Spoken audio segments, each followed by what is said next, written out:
Hey guys, good morning. Joe here. The morning coffee. Cheers. So little by little, like I noticed, my channel, my Twitter, my Instagram, or whatever, I'm getting certain followers that are like getting more involved with asking me questions and other stuff. And I said it before, and I'll say it again. You guys are more than welcome to ask me questions on either Twitter or Instagram. That's mainly where I'm at. I guess the most common recurring question I get is usually regarding to editing, right? Like, what can they do? What can you do to improve your video quality or your editing quality and all that? And my response is usually, this is what I do. Usually when people reach out to me, they ask me questions and all that, and obviously out of curiosity, I'll go through like their YouTube channel and check out their stuff, right? I'm curious, right? I want to see what you're doing and stuff like that. So I think like the main mistake I did, and I see other people do, is that basically I use too much light, right? And that's something I feel like I see in a lot of people that are starting out as well. But you flood the fuck out of yourself and whatever the hell you're filming with a lot of light. All right, so this is one of like the first projects when I was like behind the camera helping Paul out, and now it may seem fine at first, right? I wanted to get more light to be able to see what's inside of like the computer, right? In this case, what's inside the case. So I maxed out all of his lights to flood it as much as possible, right? But like I said, because there was too much light on him, I was getting a lot of hot spots, right? A lot of blown out sections on his body and all that. So I turned down like the settings on the camera. That way it looks more decent, right? But the thing is, for then once I started editing this video, and then I wanted to do some color correction. The thing is that by using too much light, there's two things I did. One, there's way too much contrast, right? So pretty much like his face looks okay and decent, but if you look inside the computer and like around this area, it's very dark. There's a lot of contrast, right? Because there's so much light that's strong, then you're creating very harsh shadows, right? That's a problem. Is so by creating deep dark shadows, you start to lose detail. Also, because I'm using a lot of lights, you're always going to create a lot of reflections. Now, in this situation, he doesn't really have anything that's reflective, but because I'm using a lot of light, there's a lot of gloss, right? That, you get a lot of light reflecting off his forehead. If he wants to pick up a product that's metallic or has like some kind of reflective gloss on it, say like a box or something, then because like there's so much light, it's like it's gonna fucking do a lot of reflection. It's gonna be very bright as fuck, that little situation. This is one of his most recent videos, and you can see like the massive difference, right? So, and what I learned is basically in the previous video, I pretty much maxed out the damn lights, right? I learned that basically now what I have to do is dim the lights pretty much almost like halfway or a little less, and everything like maybe visually it looks dim, right? But then with the camera, what I do is I set up like the ISO and what other settings. They crank up a bit the shadow area, and that pretty much create this nice even like a flat look. And that's basically what I need, and you may need also for when you do your color correcting, right? As you can see here, like the main difference, like the highlights on his forehead is not as as harsh. Between the boxes here where they have the shadows, it's not black completely. You can actually see the detail in there. Basically, the main thing like I learned with doing any lighting and adjusting the camera, right? You want even lights and even shadows, So when you're lighting, that's something I learned to keep in mind now. Is basically not blow the fuck out of it, but pretty much have like enough light so you can see what's going off, but make sure it's not bright enough where like you have way too much contrast from the brights to the darks, right? You want like that even ground. When I first started doing color correcting, basically what I did a lot was just get like a curves, RGB curves, and started, adjusting everything using the curves, right? However, when Creative Cloud, came about, they had something new called Lumetri Color. This is all I use when it comes to doing any type of color correction for color correcting and color grading for Paul's videos, right? Or any other video, right?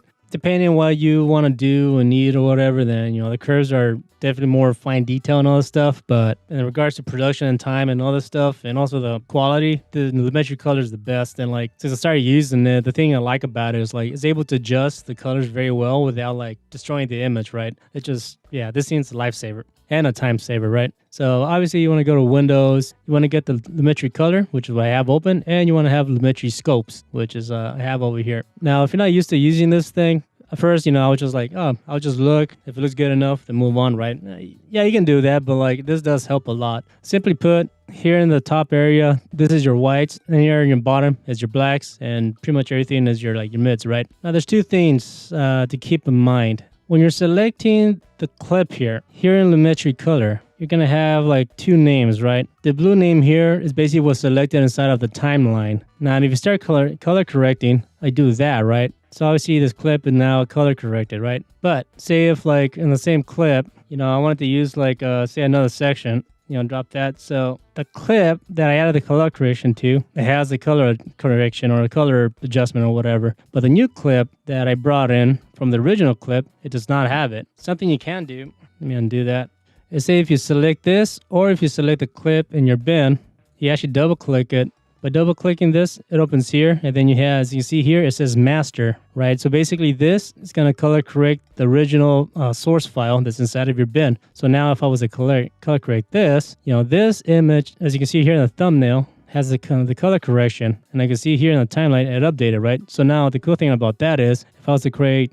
say selecting something new from our original video clip, and I was to drop it in here, now whatever you drop in there already has like the the color adjustments made, right? So that's gonna save you a lot of time. It's cool stuff, right? Let me undo that. This is what I do. Say when I drop the footage in, usually I kind of do the color correcting more towards the end of the edit, right? Once I'm done doing all the rough cuts and stuff like that. As I'm editing, I'd be like, all right, cool, time to color correct. So the first clip that I notice it needs color correcting, I select it. I'll go up here and click on master. Remember, that way this selects the main original file that's in your bin, right, area. And then what I do is, let's see, I want to get my Lumetri scopes out. Again, make sure that you select your clip. You got your master here selected. Now this area here, as you can see, you have like a little rainbow effect, right? This thing is actually this.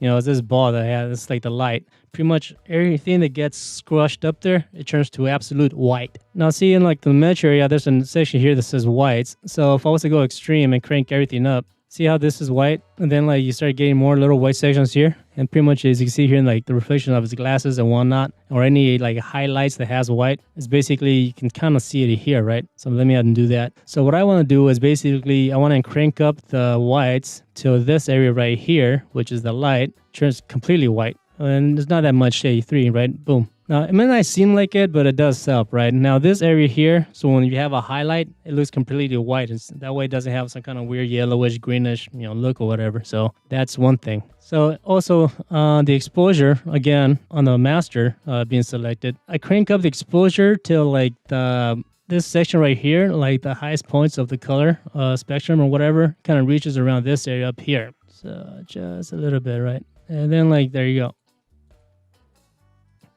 All right, cool stuff. So as you see, this is looking nice. Now, if I was to do the same thing for this guy, you can see what happens. Remember, this one is more flat. So as you can see here in this area, you can see all this color information that we have here. Because like I filmed kind of dimmed, right? Everything's more flat in the sense of like, the brights and the darks are more even, right? So in this area over here, because everything's more contrast, because we use way too much light, you can see here how like the light pattern is completely different. So this area here versus this area down here, there's way too much contrast from what's bright and what's dark. So like there's like not much room for me to adjust, right? Anything that I need. So as you can see, again, from this, to this, you can see how much even and like nice everything's looking, to this, which is nothing but contrast to shed, I don't have much room to increase like the showing more detail within like the case and whatnot, right? So, something to keep in mind. Usually for like the master clips itself, I just adjust the whites and the exposure levels, and that's it. When it comes to color correcting or color grading, what I do is like I create a adjustment layer. You go here to one of your windows, right, where you have like your RAWs, your bin. Click on this little window here with the fold. Go here to adjustment layer. You can get this, hit OK. You can drag this guy over here, and then pretty much you put this on top of your clips. I assume most of you know this, but I'm just going through all the steps, right? For those that don't, then obviously I want to make sure I cover this, right? But also I'm showing you the process that I do, right? So after adjusting the whites and exposure levels on the original clips, towards the end, after I'm done with the edit, that's when I add my personal color correcting, color grading, or whatever else I feel like is needed, right? Since we already did the whites and exposures, I don't need to do anything else. However, in this case, say like if I feel like it's too green, be sure to white balance. That's for damn sure. Always white balance your fucking before using the camera. What I do is like, say if you have a clip that's too greenish, you can counteract that by adding some red. And in this case, I'm gonna add like a little bit of red, like a tint. That way, it kills the green a bit, and also like you can knock down the temperature to make it like a little bit more blue, right? You can always see there. I'm hoping you can. That's kind of slight. Yeah, I'm hoping you can. It's very minute little details, but they do add up in the big time, right? Everything else is going to be up to you, depending on your footage. But for the most part, say with blacks, I honestly don't crush the blacks. I don't like that solid black look in the shadows. So what I do is like I just crank up the shadows actually to a 0.3, so it has more of a faded look. So it's not completely dark, right? This is what I do. And also in the shadows areas over here, I learned to appreciate to crank the shadows up a little bit. See, that's looking nice already. So that's pretty much that for the basic correction section. The creative, what I do is in the fade and film area, I actually like to crank that up to maybe around somewhere almost to 10. Nothing past that. With the sharpen, depending on the footage, if it's a 60 frame per second video, I usually don't really add sharpen because 60 frames per second is already sharp, so there's really no need for that.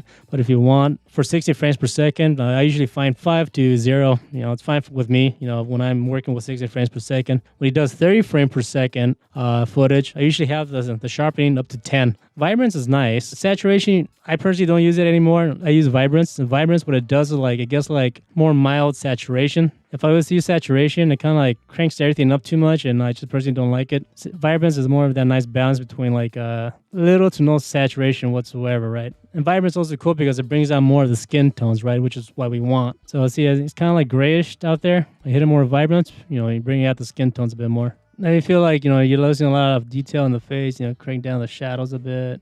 Curves, again, I don't mess with. All this other stuff I don't mess with. That's there for you if you need it, but I don't use it. Now, the vignette. First, I drop down the feather, and then I reduce the amount all the way to the bottom, right? That way I'm able to see it better on what I'm working with, right? So what I do is, I don't like having this big circle. It's not my thing. What I do is I reduce the roundness, something to there. Yeah, I just mess with the roundness really. So pretty much I want the darkened areas to be more towards the edges of the footage, right? I really don't want a giant circle. So I can crank up the feathering, I don't know, maybe 50 or 60. And then with the mount, I usually just have it down to it's not much, literally. It's just a negative 0.1. So you can probably see the difference there. You can kind of see here in the top area, you get a little bit more of the feathering reaching, the edge of the screen, right? And it's very subtle. So that looks nice for me. All right, that's nice, right? So this is the other clip with using the same adjustment layers, but you can already see the difference. Pretty much see on his forehead how you can see the highlights and pops out more. The shadows is all dark as shit. You can't really see much. This ball is very, very bright compared to this, where everything's more flat and even and whatnot. So there's still more room to adjust and all that, if you want. But basically, I just wanted to show you that. It's basically that I use too much light. When I have people ask me questions about how to improve their editing and all this stuff, and then when I check out their stuff, that's something that I notice in their videos is basically they use too much light, right? But you want to have a very neutral image when you first film. That way, when you edit, you have enough room to basically adjust your colors. That way, it doesn't look similar to this. Way too much contrast, dark as shit and whatnot. You want a nice, even, pretty much image, right? Yeah, that's it. Hope it helps. Take care and peace.